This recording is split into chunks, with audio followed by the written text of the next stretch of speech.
This nurse demonstrates just how fast germs spread even if you are wearing gloves. To stop the spread of coronavirus, many states are under stay-at-home orders and travel restrictions limit where you can go. But that doesn't mean many well-meaning people may not wind up exposing themselves to germs unwittingly.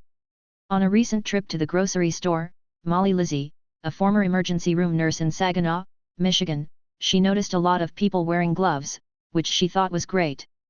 But what wasn't so great? All the cross-contamination she saw. In an off-the-cuff video, Lizzie decided to demonstrate just how quick and easy it is to spread germs at a grocery store. "I was doing some painting around the house and it hit me that paint would be a perfect medium to use to explain this cross-contamination," she told. "It terrifies me to think people believe they're safe only because they are wearing gloves and not have them be aware that they could still be harming themselves or others," she said.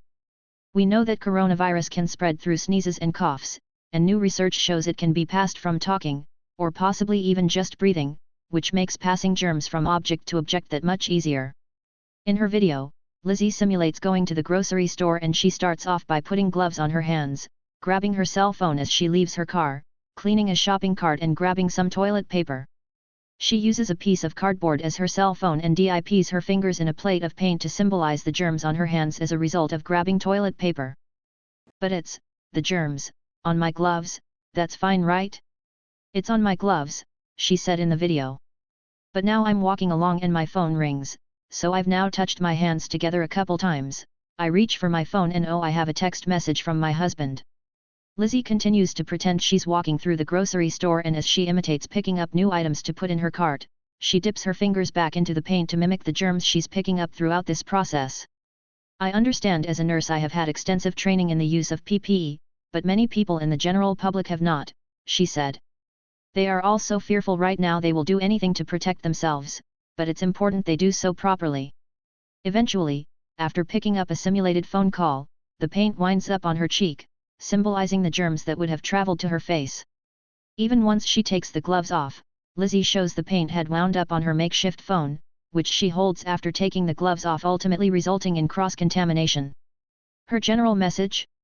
"There's no point in wearing gloves, if you're not gonna wash your hands every time you touch something," she said in the video. "That's because whatever gets on the gloves would migrate to the phone if someone picked it up. Then unless the person disinfects the phone, the germs on it would travel to his or her hand once the gloves were off and the person touched the device." Lizzie currently works inside an infusion clinic at a doctor's office. She said if the virus continues to spread in her area more, she will go back to working in a hospital setting. She isn't the only one taking to social media to educate on the importance of understanding how germs spread. Hayes Earls, a registered nurse in Dallas, Texas, made a TikTok video of an experiment she did to show her 3-year-old son how germs stick to our hands and how washing them with soap removes them. In the video, Earl's son dips his finger into a bowl of water with pepper sprinkled on the top. When he takes his finger out, it's covered in pepper, simulating how germs cling to skin. She then pumps some soap on a clean finger and as he dips that into the bowl, the pepper spreads away from his finger. Earl said she's happy to pass the experiment on to other parents and that the visual lesson worked with her son. In fact, now her son wants to do the washing hands trick every time they pass a sink.